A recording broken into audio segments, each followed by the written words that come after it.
too many times on the border, but how to break up with your friend.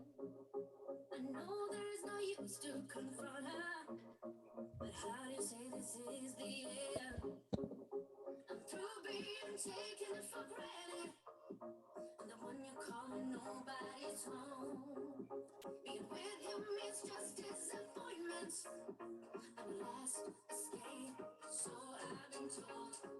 Don't bring that bomb to my door again, my friend. You know that you've been crying wolf too many times. For this time I know it.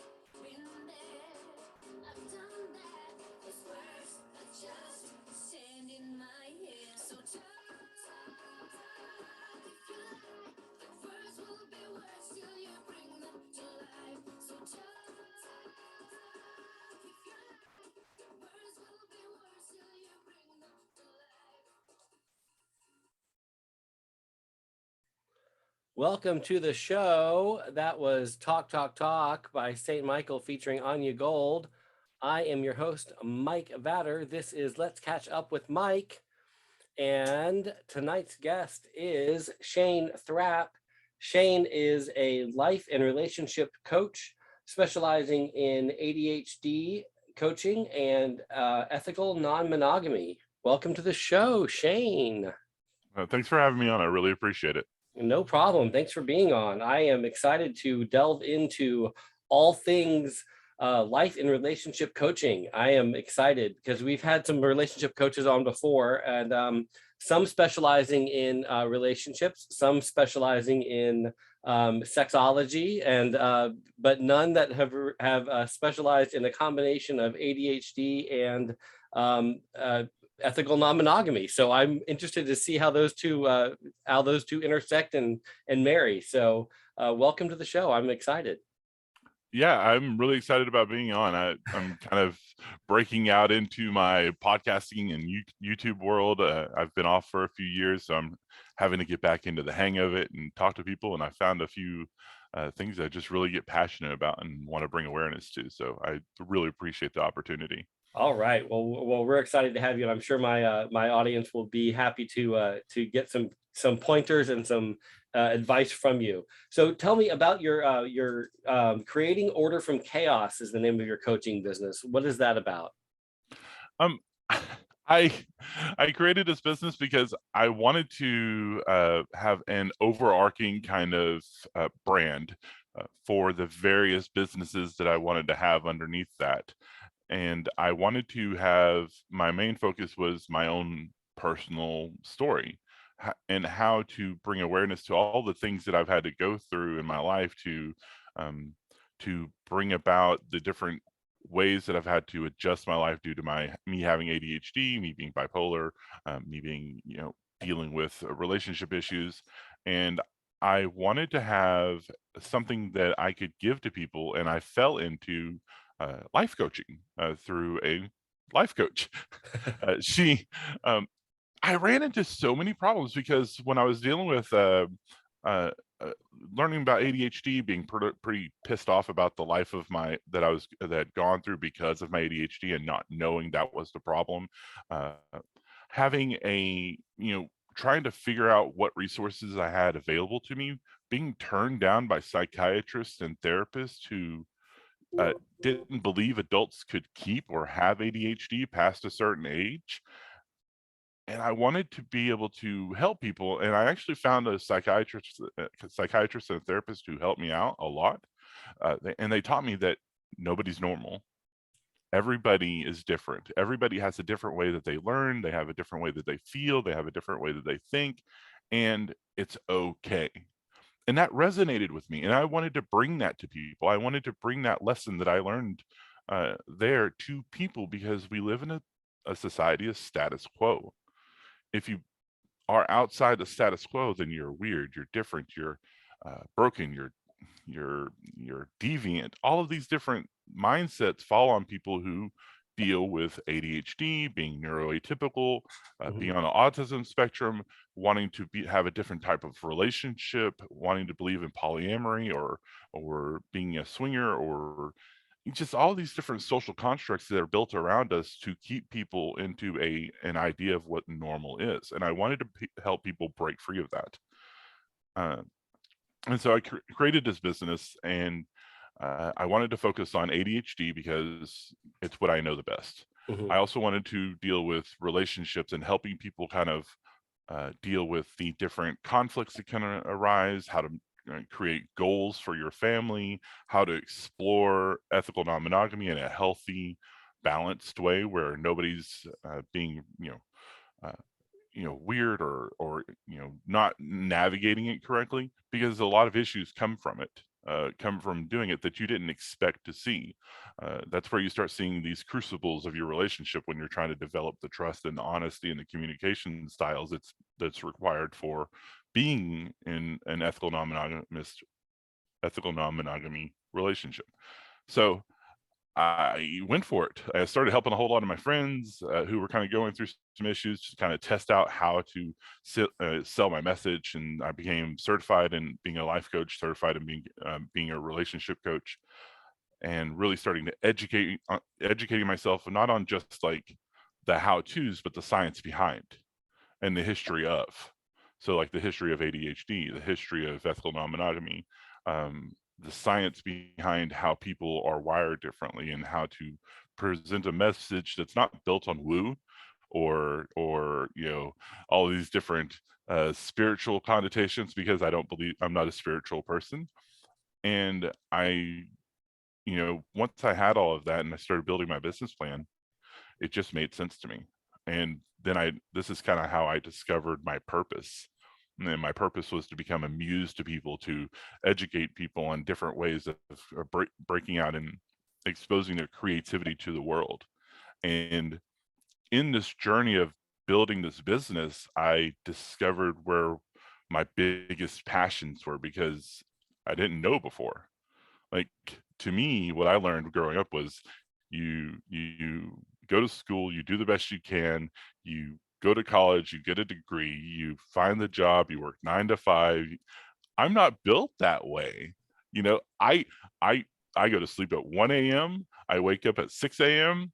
I take care of my kids, and I have a lot of structure to my life because that's what I need as a person with ADHD. But it took me years to learn that, and I want to help people with that. And that's where this came from. That's where the whole business idea came from. And then from then I just started getting popular with people, and now I'm on podcasts, and I'm getting on YouTube channels, and I'm like, okay, well, let's get this work done, and Awesome. so. Very cool. Well, I'm struck by a few things as you're speaking. So before we go any further, I want to ask. I want you to tell my audience how do they find your business? How do they find Creating Order from Chaos? What is your web address? I'm really easy. It's creatingorderfromchaos.com. Creatingorderfromchaos.com. That's super easy. Yeah, and you can find me on Facebook at Creating Order from Chaos Coaching. It'll pop up. You'll see my super awesome logo that I made, and Perfect. That is super easy. Some of the things that I'm struck by while you're speaking is you have an amazing voice. Your voice is very soothing, and I find that it probably is very helpful when you're speaking to people in your business, because you have a deep timbre to your voice, and it's very relaxing. So I think that probably is helpful for you. I'm also struck by the fact that you have perfect eyebrows and you have this amazing beard, and I'm listening to you, and I'm also sucked in by you. I'm just like, okay, this guy has perfect eyebrows, he has a perfect beard, and he has this amazing voice, and I'm going, okay, if he weren't a ethical non-monogamy coach, he should be, because he's probably his clients probably find him very attractive just for his voice and the way that he comes across in his appearance. It's like a very soothing and very relaxing look and sound all together. It's like this great package, and I'm just drawn in by all of this. So congratulations on all of that. If it's not intentional, it should be. So Well, I thank you. just wanted to make a It point is of that. very intentional. It's always very intentional. And these I'm intense eyes you just gave me. So yeah. yeah. I just wanted to point that out. So I wanted to ask though, the idea of ADHD and ethical non-monogamy for people who don't know what ethical non-monogamy is. I know you're going to talk about how those two things work together, ADHD and ethical non-monogamy. First of all, how many times a day do you say ethical non-monogamy? Because that is a tongue twister in and of itself.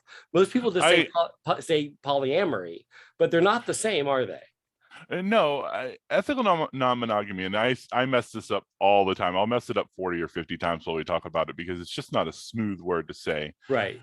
But it, ethical non-monogamy is kind of like the umbrella term. It's Okay. the large, up here kind of thing, and it kind of just sits as the umbrella of polyamory, which is the ability to love more than one person, to have multiple meaningful relationships based on a loving interest in each other. Then there's relationships that are like swinging, where it's couples or thruples or multiples who are kind of just enjoying a very strong sexual connection with other people, and those get really blurry kind of on the cusp of those things, because it's very hard to have a sexual relationship with people and not enjoy also the being friends with and hanging out with. And so you see a lot of kind of crossover there.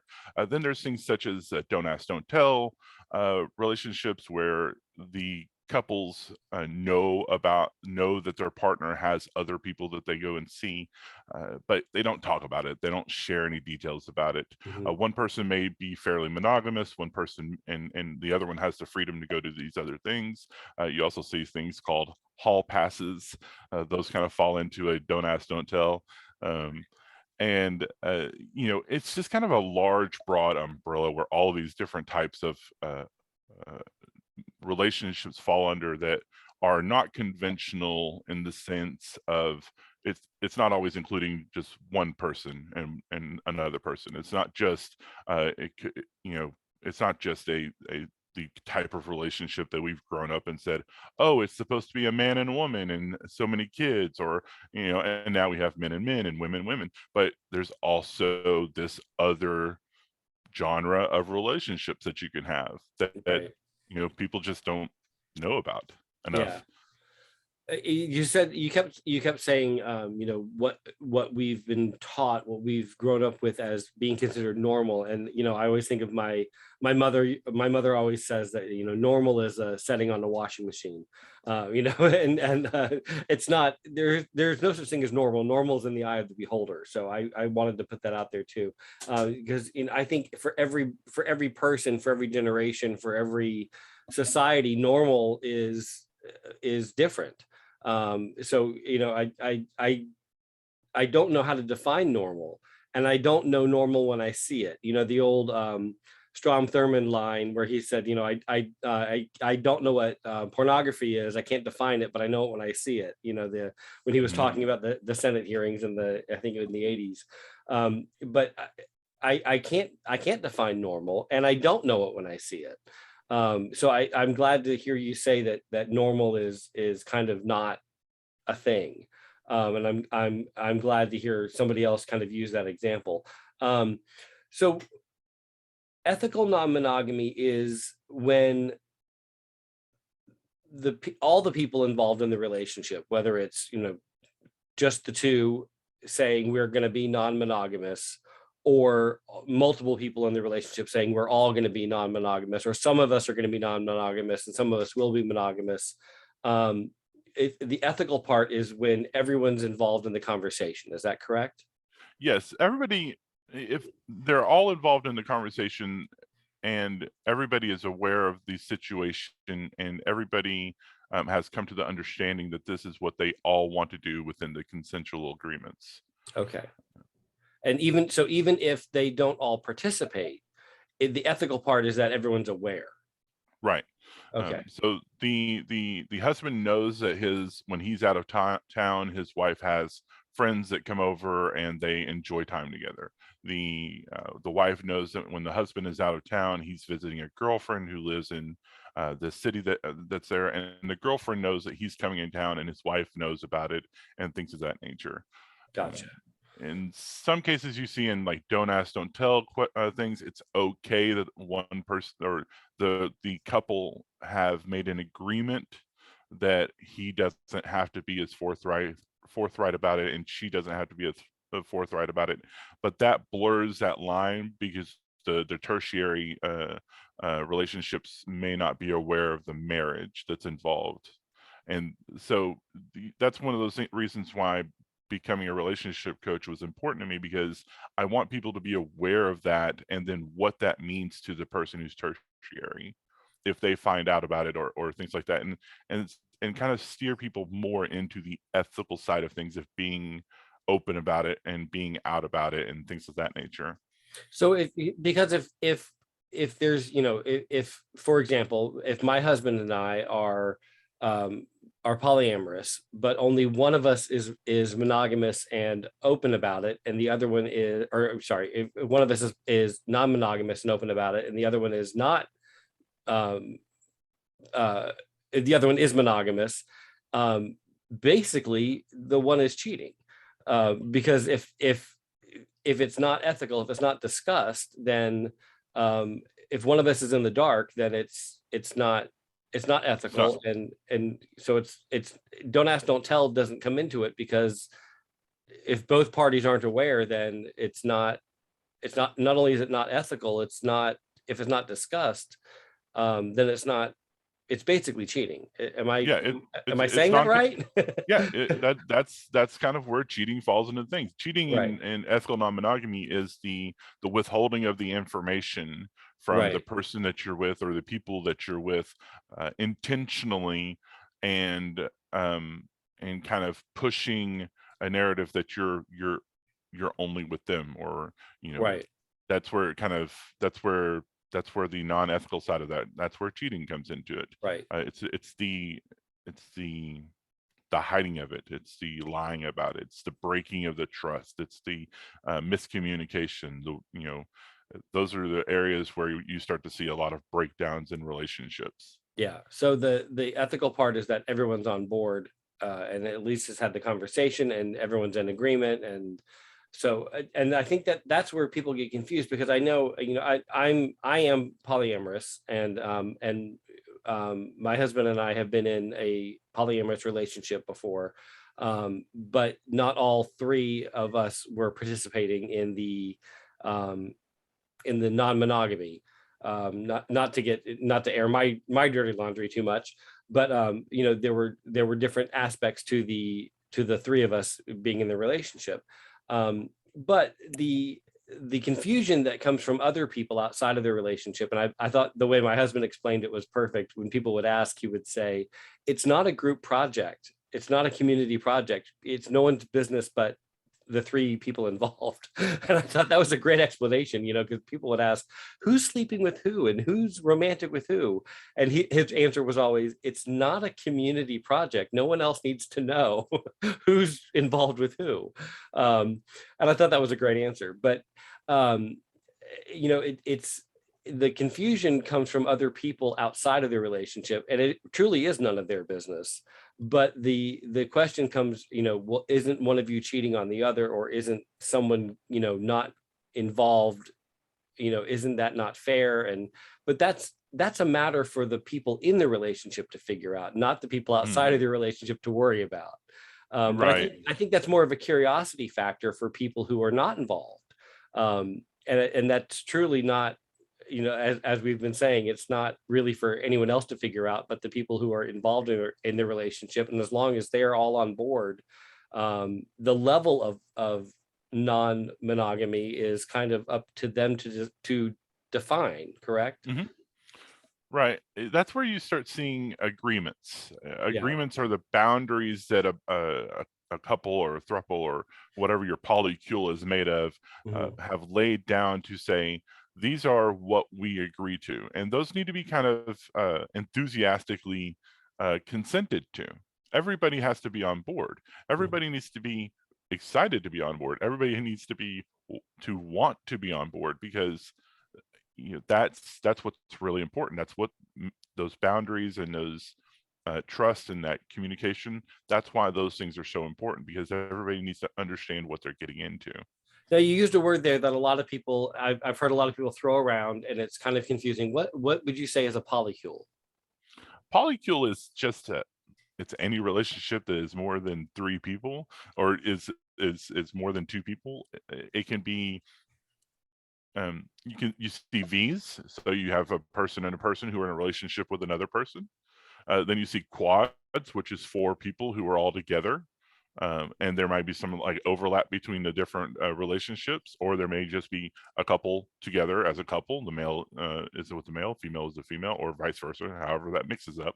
And then it can kind of break into, there's they kind of spider webs out into 4s, into 5-person relationship, 5-person relationships, or it's a triad with multiple external triads where each person has.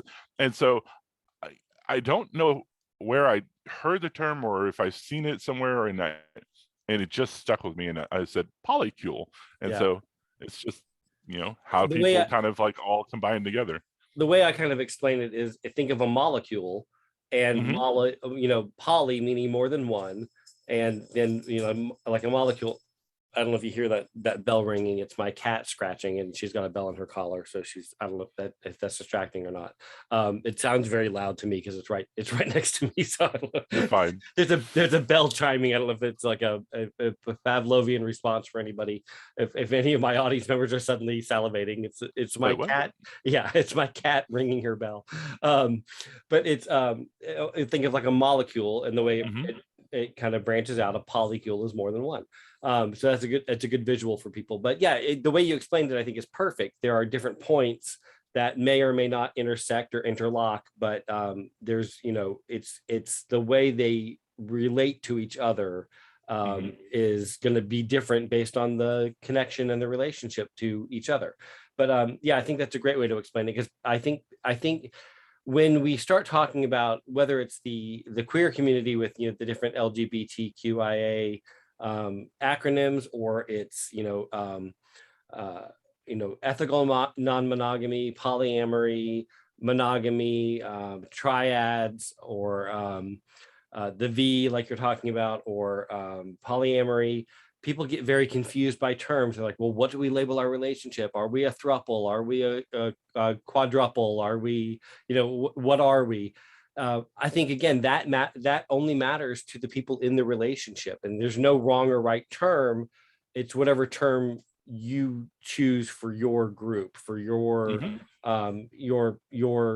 makeup. And I think that is important to remember as well. But I think, people throw terms around, and I've heard a lot of people say, and I think when we choose a label, it's important to us that we choose the label that fits us.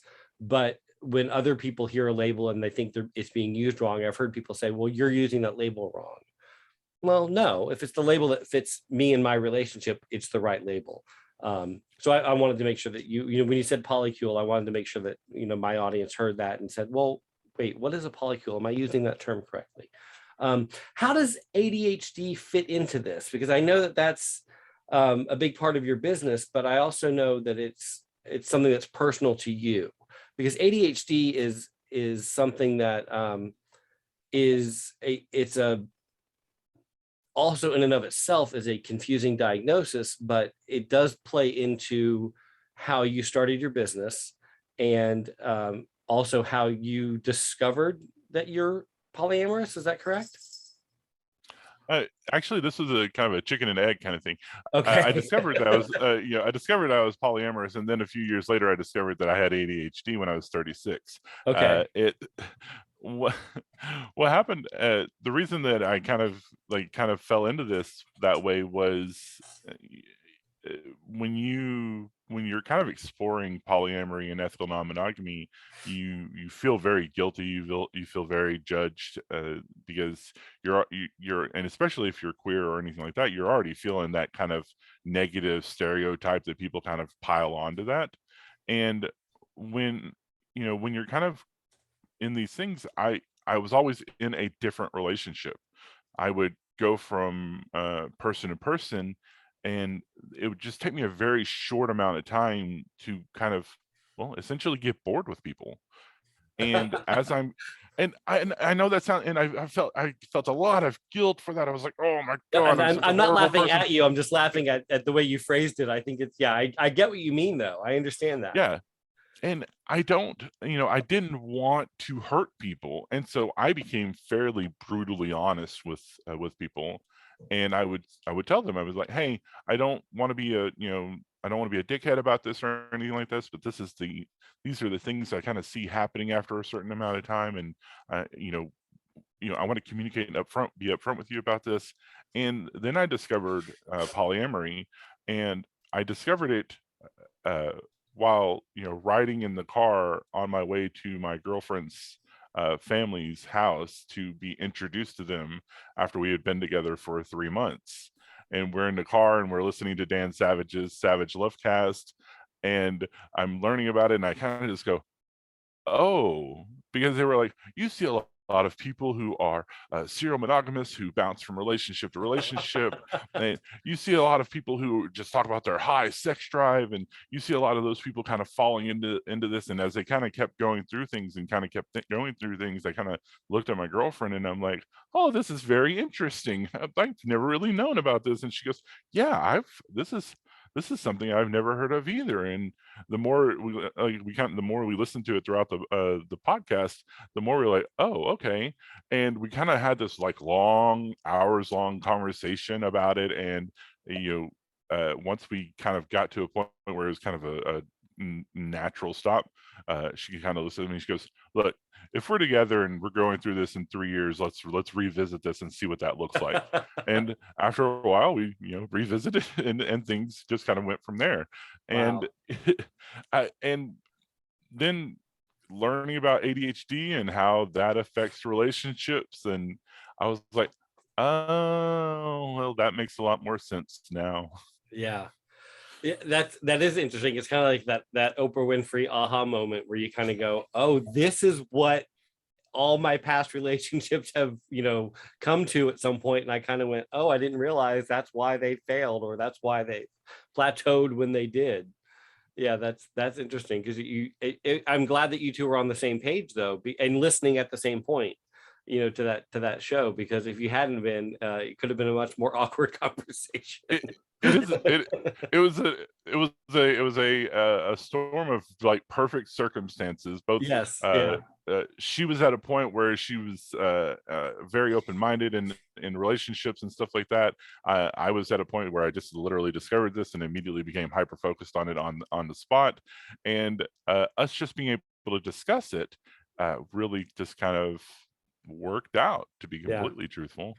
Well, I've done that with other relationships, non-romantic relationships. I found that I do that with friendships, where I've literally said to the person, sometimes in the middle of a conversation, where I've said, I'm bored with you right now, and I'm kind of checked out of our friendship. And I don't mean anything rude by it, like you said. I just kind of go, yeah, I'm bored. I need to move on to another friendship for a little while. And it's not the person, it's the way my brain is wired. And I've been very open with my audience. I have OCD, and I'm high functioning on the autism spectrum, which used to be called Asperger's, which is now, they've changed that, and I don't know why, but it's no longer called Asperger's. But so I'm very high functioning, but I do get bored with relationships extremely easily. And, other than my husband, who I've been with for 25 years, going on 26 very shortly, I get very bored with relationships, and I will check out mentally, way before I, get to the point that I can verbalize it. And I'll say, I'm done. I'm sorry, I'm out. I've completely checked out of this relationship, and I'm ready to move on to the next one. And so I have a lot of friends, but not friends that I keep in close contact with. And I've got a small group of friends that I've had for 30, 40 years. And that I know I can check in with at any point, and there's no time lost. And those relationships are so dear to me. But I've also got friends that I've also got friends that I have had for 3-4 years that are just as close to me as those friends that I've had for 40 years. And I've got friends that are in between on that spectrum of time, that run the gamut from, yeah, we might be friends, but I couldn't care less if you're never in my life again, because you're fun to be around, but we're not really that close. And then I've got, friends that I met yesterday who I consider family, Yeah. and they run the gamut. And I'm totally like that with romantic relationships too, where it's just, hey, we're in it for the long haul and we just met, or we're in it for the long haul and we've been together for 10 years. And so I totally get what you're saying, and I'm glad that you and your girlfriend were on, like I said, in that moment together, because it's so hard to explain to somebody when you're not on the same page at the same moment, because they can easily become offended, or you can explain it wrong, or it doesn't come out right, and they get so angry with you because it's so hard to verbalize what you're saying. Right. And I'm sure people are watching this right now going, these guys are assholes. And other people are watching this going, oh my God, I get it. I totally get what you're saying. And there's no in between. And that's the whole point of the conversation is, not everybody is built to be monogamous, but not everybody is built to be polyamorous either, Right. or to fall into those things. And people need to understand that that's okay. I want people to start learning about relationships and celebrating the journey together. Yeah. It doesn't matter if it's a one-night stand or a 5-year relationship, a 10-year relationship, or if you wind up dying together or something along those lines. Our society teaches us that the goal for every relationship is to have children, grow old together. It doesn't matter if you're miserable. It doesn't matter if you're, completely like hate the other person after 20 years. Right. The successful relationship sticks it out. Right. You're meant to be more. Till death do us part. Right. Until death do us part. And I just don't think that's fair anymore, because people need to understand that the journey together is more important. Right. The journey from the club to the girl's house or to your house, that time that you're together, it's okay to value that. It's okay to have fun and enjoy that for what it is. It's okay to enjoy the times that you're together, and that's what should be important. That journey together is what should be important. And if you come to a point where you're having conflict and things like that, you need to learn how to communicate through it and how to deal with it. And then it may be that y'all have grown apart and it's time to separate. And how do you navigate that and walk away where both of you are remembering fondly of the memories that you have together, and not that bitter hatred that builds up after learning that you are not in love with this person anymore, and the time it takes from you to gain the fortitude to break the relationship off. Because what happens is you get to this point where you no longer care about the person, and you start showing that in these very subtle ways. Your partner picks up on it very quickly, and they start to feel a lot less secure in their relationship. They feel like you're hiding things from them. And then those stressors right there of where the communication has broken down leads to distrust. It leads to miscommunication. It leads to a loss of sexual satisfaction. There's a whole list and litany of things that happen in between a person realizing they're no longer in love with the person and the final split. And that bitterness, once the split finally happens, causes so much toxicity. And our society says that's why you're supposed to stick it out, because now it's worse. Look at the children that you're damaging. Look at the kids that you're hurting. Look at the family members that you've brought into your squabbles and your spats. And our society uses that toxicity to say people aren't supposed to be friends after they've had a good relationship. And I want to educate people that it's possible, if you're mature about the separation, if you go ahead and address that point where the separation, where you start to fall out of love, and communicate that to your partner, and then work with a counselor or a therapist, or and how to mediate through that difficulty. And counselors and therapists and relationship coaches need to recognize that sometimes the solution is to end the relationship when they discover that it's no longer viable, not force things through. And that's where we're starting to see a lot of pushback from society, a lot of pushback from the status quo. And I want to help people kind of navigate through that minefield that happens there. Do you think that monogamy was ever a viable option for the human species? Absolutely, absolutely. We're part of the ape genus, and there's multiple instances where we have relatives in the ape community that have lifelong monogamous relationships, and things of that nature. You see that in dolphins. You see this in a large number of different mammal relationships where they have monogamous. So it's 100% viable as to be being monogamous. Like our entire history is full of it. Now, granted, much of that is cultural and societal enforced, especially in our more religious Judeo-Christian religions and things of that nature. You see a lot of like forced monogamy, but then you see things where in like Islam, you see the polygamy is allowed, and you kind of see a lot of that in the Old Testament. And but also in the Old Testament, you hear the stories of different cultures who we know now were not monogamous or were matriarchal, Right. and you see a lot of just where cultures have been wiped out for those kind of things, and so yes, definitely, humans are very capable of monogamy, and it's we've kind of bred it into ourselves at this point Well, I after mean, so yeah, I long. mean, we the reason I ask is, I mean, we're told that monogamy is possible, and we're told that it is, it's up to the individuals, and I do think individuals are capable of it, but I mean, as a whole is my question, because we're told that it's possible, and we're told that it should be for those who it's meant to be.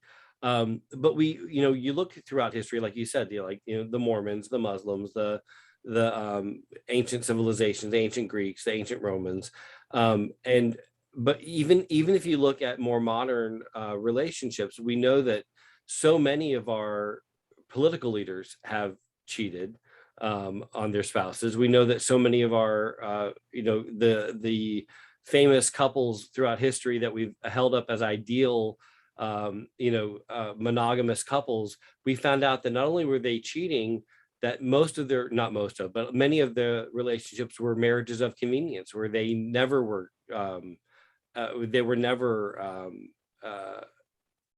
I can't think of the right word now. Faithful. Faithful. Thank you. That's the right word. That they were never faithful to begin with. Charles and Diana. Eleanor and Franklin Roosevelt. Even Martha and George Washington had lovers on the side from the beginning. And all throughout history, we see that so many quote unquote monogamous couples were not. So are we pulling the wool over our own eyes to say that monogamy is even possible when we see so many examples of it not being probable? So I guess that it may be a rhetorical question, or maybe I'm doing my own biased research to say that it shouldn't be. But I don't know. I guess I'm asking the expert. I think it's possible, but do you think it's meant to be? I think, okay, so you're there's a lot of different factors that fall into this. Biologically, is it possible? Absolutely. It's part of our thing. Right, Socially and biologically it's culturally speaking, possible, yes. right. Socially and culturally speaking, yes. I still believe that monogamy is a viable thing for the people who it applies to. But there's the caveat to that. The caveat goes back to what I said earlier, that we need to celebrate the time together, the journey together, and recognize when the relationship has run its course, or is no longer a thing that we need to be involved with because of growing apart, bitterness that's built up, distrust, lies, and things of that nature. And monogamy works for as long as it works. That's kind of how I'm going to leave it at that. Monogamy will work for the people it will work for, and it works for as long as it's going to work. At some point in many relationships, and I think our current divorce rate is up to like 56%, a lot of those relationships are facing some sort of adultery, having ended the relationship, and that's kind of where we start seeing, okay, that person was monogamous for as long as they could be monogamous. And yeah, I understand. And that actually answers my question, I think. And I appreciate that. I appreciate that look at it, because I think also, if we look at, we look at history, and the lifespan was much, much shorter for a lot of the times that, that we look at, when people will look at so-and-so, they were monogamous. Yeah, but they lived to be 13. They were married, or they were married at 13 and lived to be 30. People now live to be 106. And you kind of go, well, were they meant to be monogamous for 106 years, or where not, obviously weren't married for 106 years, but right. You kind of go, well, yeah, till death do us part, but when is that going to happen? No, right. I don't view it that way, but when I look at relationships, and especially relationships I see that start very young, 18 to 25 or so, those divorce rates are astronomical. They're out in the stratosphere, and I don't have the statistics right in front of me, but it's a common kind of occurrence. And what we see happening there are people who grew up before, or who got married, or got into a very serious relationship before they really got to explore who they were. And then as they kind of grow older, and especially with this person who they've been with, as you kind of go from I'm 18 to 20, and I've been with this person, everything's happy. But then as you start hitting 25, and at 25, women really start to go through a change. And at around 27, men start going through a change of becoming more mature, starting to kind of they've kind of built a sort of life for themselves. They've started kind of having friendships who are affecting them. They've been working, they've been through college. All these big, huge changes that happen between 18 and 30, those create a different person. And if you're not growing from when you were 18 to 30, then you're kind of not moving in life, and you're kind of stagnating. And some people are okay with that, but the person you're with may not be. Right. And the person that you're with, who fell in love with you when y'all were 18, 19, 20, they've developed into a different person, and they're no longer in love with you, and they're no longer able to be in the kind of relationship that y'all originally got into. And if you don't communicate with each other, and if you don't recognize that, then that's where you see a lot of the conflict, the bitterness, and things like that start to build up. You have to start hitting the realizing that at a certain point you need help with your relationship. You need to find a therapist who can kind of help you guide through the relationship so that you're healthy, because at this point you've got kids usually. Yeah. And you've got to develop the relationship so that you're not causing damage and trauma to the kids through this process as well. And sorry, I was just going to ask, that brings up another question, because people outside of their relationship are always concerned about the children. What do you tell your children? That's always the concern for people who are not involved in the family unit. It's always the wayward aunt or the nosy next door neighbor who wants to know, well, what on earth do you tell your children?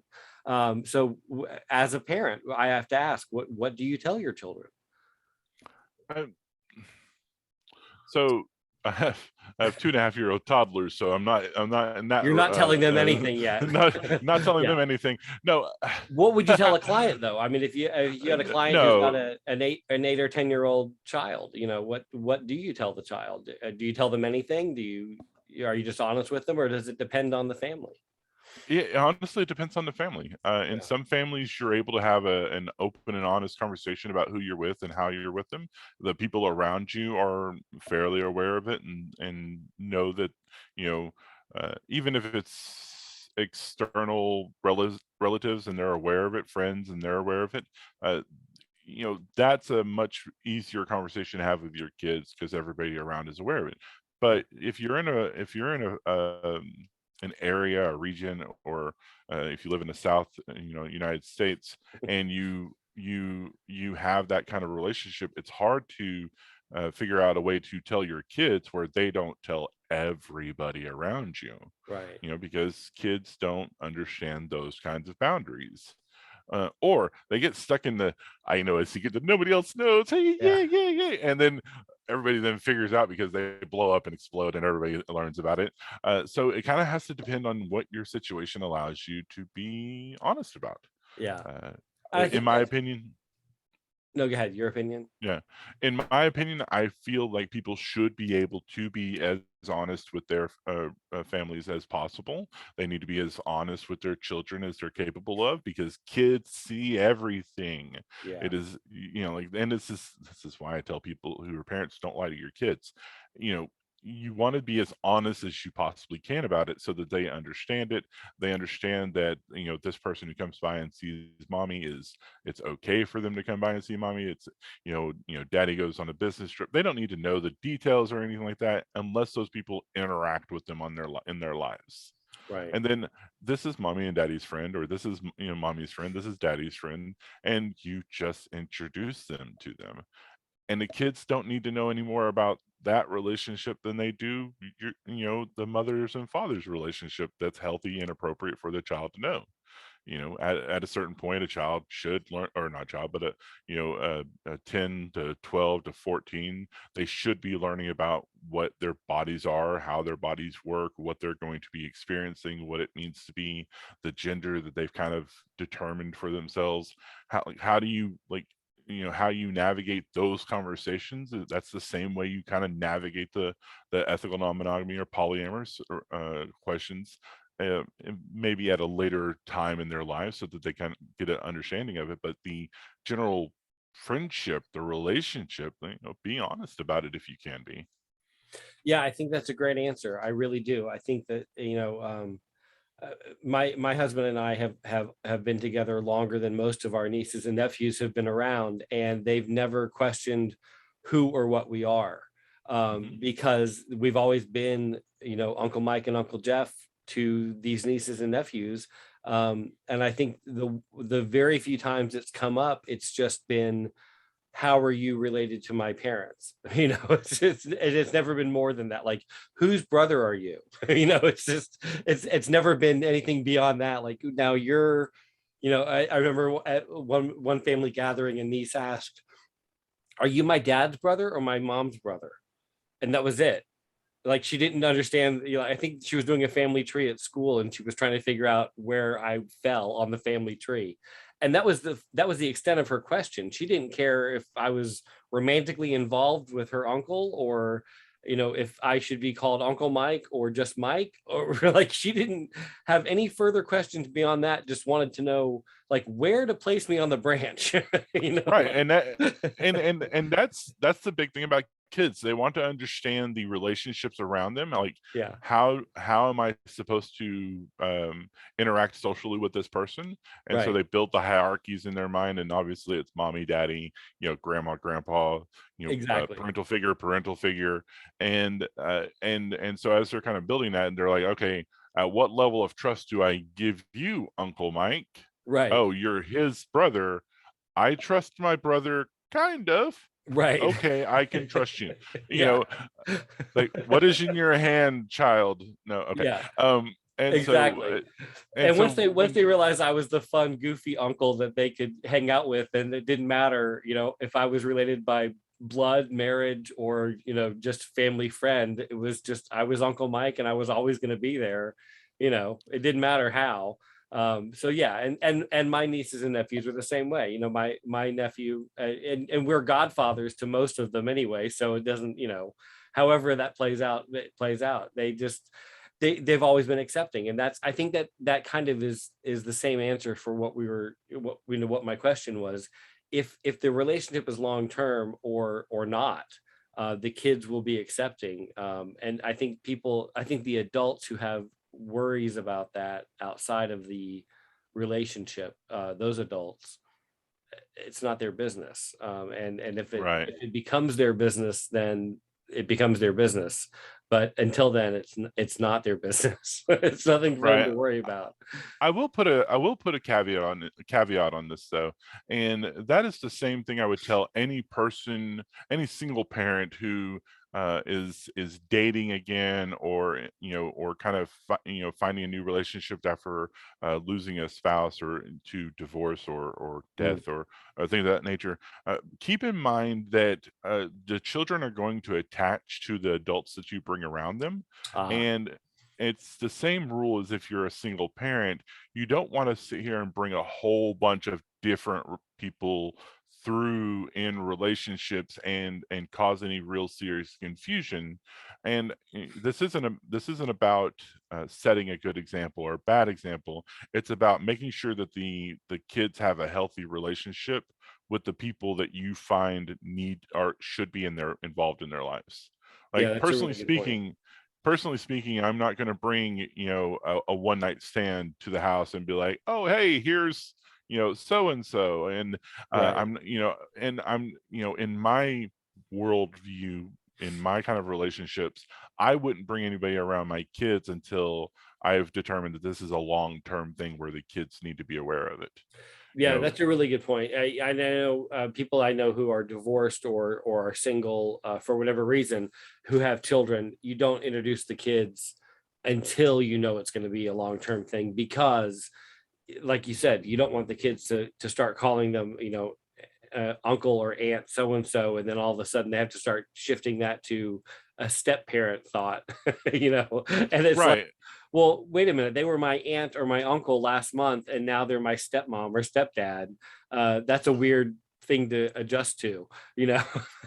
not just Yeah, not just that though. There's also the trauma of loss. right, yeah, So kids attach very easily to certain personalities, and it's very logical for a person that you're attracted to, or find a lot in common, that they will also see a lot of those things that you have in common with each other, yeah, and then they start attaching themselves to that adult. Now, if that is just a fling, when that adult is no longer in a picture, there's a part of loss for the child. yeah, And if you keep stacking those losses up, that creates some very unhealthy mechanisms, or unhealthy environments for children to kind of have to deal with a whole lot. yeah, That constant state of meet, lose, meet, lose, meet, lose, yeah, that's very dangerous for kids' psyche, especially if they're in the formative years I would say 3 to 10, 3 to 12. right, When they see that kind of that relationship bouncing and stuff like that, it causes a lot of issues for them.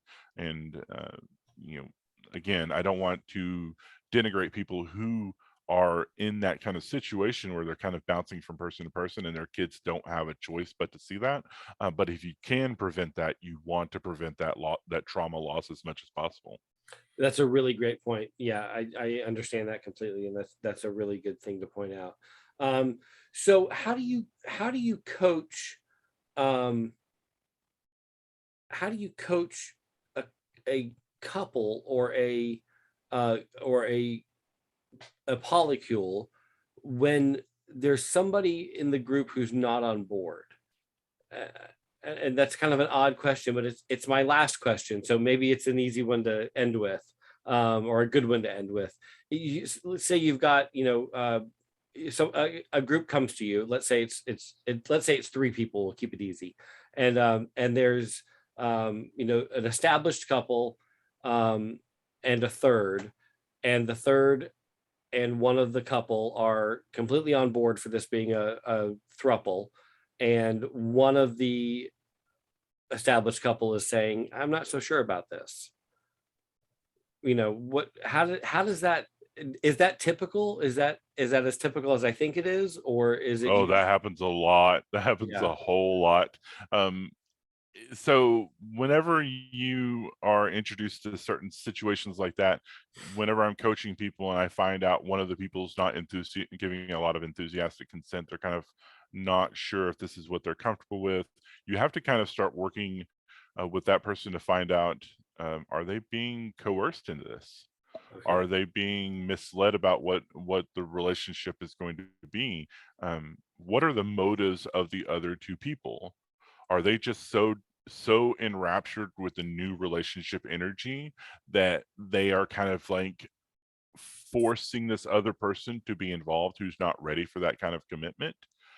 Also, you have to face that sometimes the person you're with is not going to be attracted to the person that you want to be with, Yeah. and vice versa. And so you have to kind of delve into the motives and the intent and the communication styles of all the people involved, and make sure that everybody is on board, at least communicating clearly what their needs and expectations are. And then you have to start working together to see if everybody really is situated in the way that they want to be in a relationship. Because if you don't, what you wind up happening is it's 2-on-1. Even Yeah. if it's the new person, there's a hierarchy of the couple that's already there, the very strong relationship that hopefully they've built together. They communicate well, they're honest with each other, they've shared their expectations, they've shared their needs, they've shared how they want to do this. That person is coming into that relationship, and it's very hard for them just to fit both people. Yeah. And that's where you actually see a thing where it's called unicorn hunting. It's a couple who are looking for that third to bring into an existing relationship, and that causes a lot of issues because of hierarchy. And when you have hierarchies in a relationship and one person is coming into it, that causes a lot of difficulties. Again, like I said earlier, if one person's kind of like then they can put unreasonable expectations onto the one person who's kind of bridging the gap between the two. They can sit here and say, okay, you can see them every Tuesday, but the rest of the time you're mine. Mm. Well, that may not, that's not fair to the other two involved. Another one can sit here and say, okay, well, I need you to pay my rent. I don't live with you, but I want you to pay my rent. And one of the spouses can sit here and say, oh, well, we can't afford that. But the other one is so wrapped up in new relationship energy that they're like, oh yeah, I want to give him $1,000 a month. Like, Wow. can you even afford that? Did you communicate that? So you have to kind of navigate those on a case-by-case basis. And that's the whole point of my coaching the way it is. I don't have a 5-step program to do anything. I don't have a 10 steps to a successful, happy relationship. Right. I work with each group or each person individually, working on a customized plan of how to problem solve through their situation, like build habits that are healthy, and create goals that are achievable and measurable, and then move forward with accountability that I can give them from communicating with them on a constant basis, because I provide chat and email support all throughout the time that we're together. Right. And so it's, when you're dealing with that kind of dynamic, you have to get down into the root cause. And I'm a project manager, and so I'll use those terminologies all the time. You get down into the root cause of the issues that the person is facing, or the couple is facing, or the throuple is facing, and Mhm. then see where the points, the pain points are, and then kind of address each one of those, and then give recommendations based on what we've learned as to a healthy way to move forward, or steps that they can take to say, all right, as your coach, I'm not qualified to help you with what y'all are dealing with, because you're dealing with some very strong trauma issues, some very strong trust issues. And as a coach, I'm here to help you go forward. You need a therapist who can kind of help you deal with the trauma that you're going through, that's either existing now or in your past that's causing issues now. if you've been through a lot of adultery and you've been cheated on by a number of your partners in the past, or if you saw your mom and dad cheating on each other constantly, all of that trauma has affected you and is going to cause a lot of issues now. And so at some point, I also have to sit here and say, I'm not the person who should be helping y'all with this. Here's some excellent resources for therapists who are in your area, who deal with ethical non-monogamy, who deal with polyamory, who deal with what you're going through, who are sex positive and are open to understanding and give you the feedback that you need. You know? Yeah. That's great to hear. I knew a couple who was together. I think they were together like 7 years. And I think for like 4 of those years, they were constantly looking for, like you said, unicorn hunting. They were constantly looking for who their third was going to be. And they both said they were on board, but they kept, the one kept finding this third person to bring in. And the other part of the couple kept saying, no, that's not the right person. No, that's not the right person. No, that's not the right person. No, that's not the right person. And it ended up splitting them up because the one kept hunting for someone and saying, here's the person I want to date. Here's the person I want us to be with. Here's the person I want to bring in. And the other person, the other part of the couple, the other half of the couple kept saying, no, that's not the right person. That's not the right person. That's not the right person. Turned out they didn't really want a third. They had agreed to it for whatever reason. And all it did was drive a wedge between the original two. And the other half, the one that was always hunting, ended up cheating all the time, or sleeping with other people all the time. And the first half of the couple ended up never being on board fully.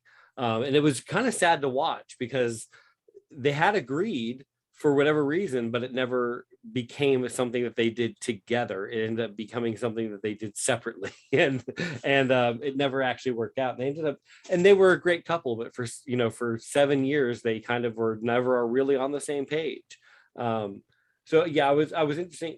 It was interesting to hear how you would approach that, and I think I think your answer is the right answer. It's unicorn hunting is a term I've heard before, but not explained that way. So I think that's a great way to explain it. Yeah, also, I need to jump back in here. I want to make sure that people understand, because there is a huge stigma against unicorn hunting, and I completely understand where it comes from. It's very valid in many cases where when you see people who, and I love to use the Dan Savage term, poly under duress, that are getting into this relationship either as a unicorn or as a part of the couple. The problem comes from how you're approaching it and what you're willing to do to the person you're bringing into it, and that causes a lot of damage to that person when there's that hierarchy that plays out and that power dynamic that comes into play. And one of the things that I always encourage, if you're doing that, is you need to research and learn the positive and healthy ways to bring a third person into the relationship. Mhm. And I don't know about you, but whenever I'm trying to date somebody, I'm fairly picky. And for a partnership, a couple, to both say this person fits my ideal attraction, that takes a lot of work. That takes a lot of effort. And if one of the people isn't your classically good looking kind of person, or they have kind of a weird abrasive personality, or they've got different types of just things that are particular to them that you're fine with, may not be okay for the other person. Right. And so when you're dealing with that kind of situation, what I tell people is make it as organic as possible. Both people find people you're attracted to. Those attractions may swing into where you're in a three-way relationship. Just because of how things work with people, the more you hang out with the other person, the likelihood is. But forcing into a unicorn hunting situation is very difficult to do healthily for all three involved. Yeah, and if something starts out toxic, it's always going to be toxic. Right. Yeah, and you can't force something to be what it's not at all. If it starts out forced, it will always be. Right. And organic is the best way to do it, in my opinion. Find Yeah, the relationship absolutely. style that works for you. Find the people that you're attracted to. Date the people that you're attracted to, and if those happen to kind of like all come together, and you're able to have the friendships and relationships kind of start forming naturally between everybody involved, there's where the healthy stuff comes from. Right. That's where everybody is enthusiastic and enthusiastically consenting. And maybe one of the relationships is a romantic relationship but doesn't involve sex, or maybe the relationship is sexual but doesn't involve any romance. And so you kind of have to figure out how everything meshes together, and that's why the organic kind of comes into play, because when you do that, everybody's kind of melding in naturally and fitting into the role that they feel most comfortable in. The person who's aromantic is getting the side action that they need. The person who is asexual is getting the romance and intimacy that they need without having to give sex, Mm-hmm. to receive it. And so that's kind of where organic relationships really need to, or show how they thrive, is how everything kind of comes together and everybody kind of has the role that they want to fill. God, romance without sex, that seems like ideal to me. I mean, a lot of people just, and again, this kind of goes to the social construct. If you're in Yeah. a relationship, you're supposed to have sex. But No. there's so many different ways that people aren't able to have sex anymore. There's medications that you take for mental disorders that you're going through that cause sexual dysfunction. There's medications that you take for various, cancers and other illnesses that you go through that causes you not to want to have sex. There's some that cause you to be hyper manic about sex, and you Yeah. want to have sex with everybody. And so you have to kind of, and there's people who are just have a very high sex drive and do not want to take you out on a date. They just want to have sex, damn it. Yeah. So again, that's why organic is the best. And I don't mean that in a food Absolutely. way. Your No, relationships no, need I to know be what as you mean. organic as Absolutely. possible. No, but I just think I think of myself as like and maybe because I have so many of them, but I think of myself as a cat. When I want attention, I want it, and when I don't want it, leave me alone. Right. So when I want you to pet me, I'll come over and lay in your lap, and when I don't want when I don't want attention, I'll scratch your eyes out. So that just seems ideal to me in any relationship, friendship, romantic, food, whatever. When I want it, I want it. When I don't, leave me the hell alone. That's So why communication is so that's important. why You have to communication communicate is your needs and expectations, and they may exactly. change from day to day. Just be honest about it and let people know where you're at on the cat scale. Absolutely, yes. And on that note, I think we will wrap it there. But again, tell everyone how they can find you, where your websites are, social media, all that fun stuff, and we will drive people to it.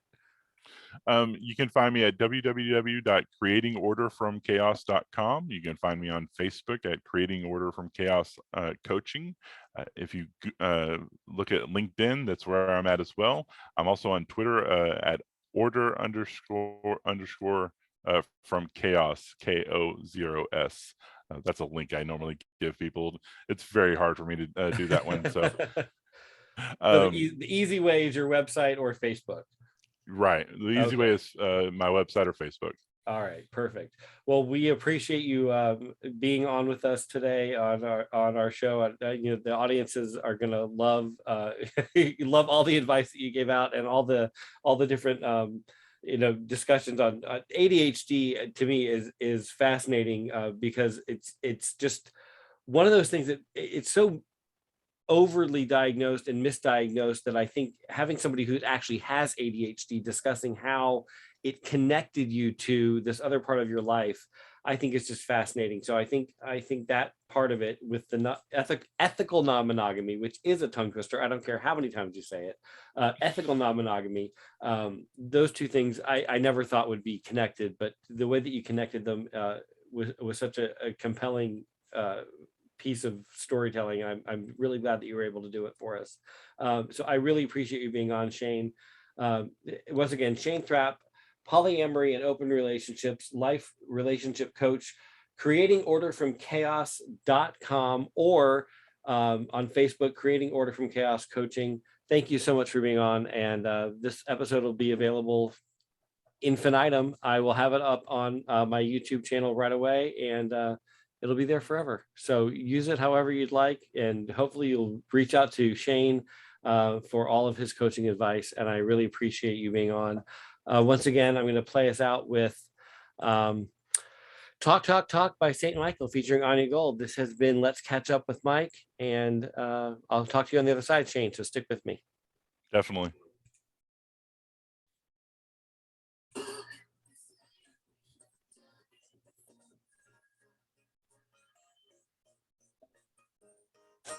You bring them to life. I've been too many times on the border. Yeah. Don't bring that mama to my door to get my friend, you know it. That's why I walked too many times to understand, you know it. Been there, I've done that. Those words are just sand in my head. So